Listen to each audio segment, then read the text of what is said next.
I wonder if we can talk about the Brecon by-election just for a moment. I mean, that must have been a huge disappointment, particularly for yourself, the new chairman of the party, that you couldn't hold onto that seat, and you're now sitting with a majority of just one. Yeah, of course it's a disappointment. We don't like losing elections. I don't like losing elections. We campaign in these elections because we want to win. We came close in this one.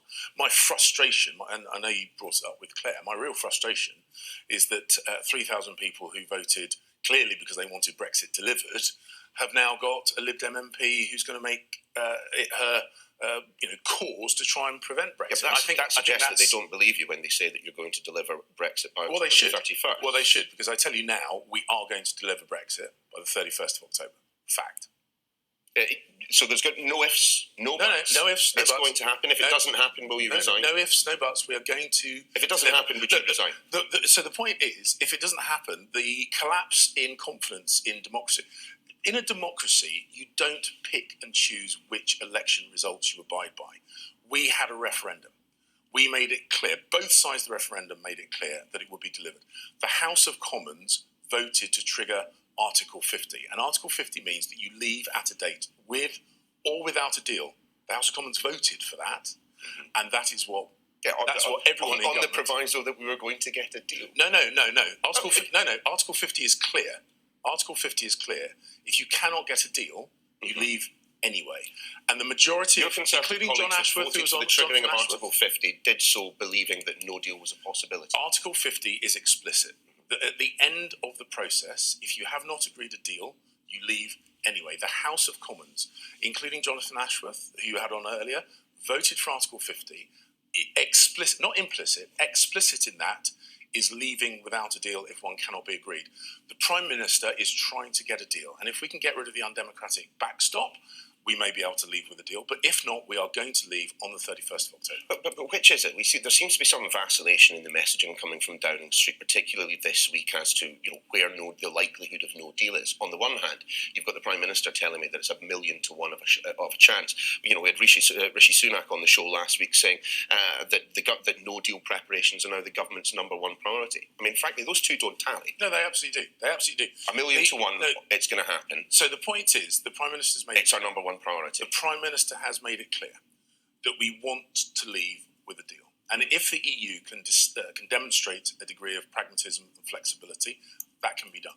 But we're also making it absolutely clear, because we are going to leave on the 31st of October, and if we have to leave without a deal, that's what we're going to do. We're going to make sure that leaving without a deal is deliverable. In my former job in DexU, that was my job, to make sure cross-government preparations were in place. Those preparations are being enhanced because we want to make sure that if we can't get a deal, that we are ready to leave anyway. £2 billion for no deal preparations, £2 billion roughly for the health service, an additional 20,000, recruiting 20,000 police officers. When did the Conservatives realise that austerity wasn't the right policy? The decisions that we made to get the public finances in balance were always meant to be in place until the public finances were in balance. The public finances are now in an infinitely better place than what we inherited. They may be in a better place, but debt is still rising. From the economic car crash that we inherited from Labour, and we set about repairing that.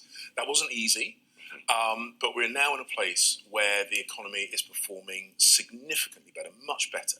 And that enables us to do what all governments want to do, which is to make sure that the public services on which people rely are in good order. And that means that money into the NHS and policing and education and infrastructure, because these are things which we know are important. We've always known them to be important.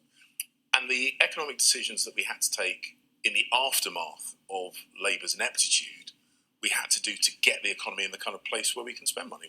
Billions of pounds worth of spending has already been set up by Boris Johnson. As I say, $2 billion for no deal, $2 billion for the health service. Look me in the eyes and with a straight face, tell me that there isn't going to be a general election this year. We are not going to initiate a general election. We have elections all the time. We have elections every spring. It just feels very electiony right now with all this spending going on. No, what we've got is a new Prime Minister who, during the leadership campaign, made a number of explicit commitments, and he is setting about delivering on those commitments. Prime Ministers making good on their promises is a good thing, and that's what we're doing. And what we are ensuring is that the things that people have told us in the hustings around the country, in the online hustings that we had during the leadership, the things they told us mattered to them, we are delivering on. And that is the good old traditional priority of the British people. They want the NHS to work. They want to feel safe in their streets. They want to see the money getting to the front line in health policing and in education. That is what we are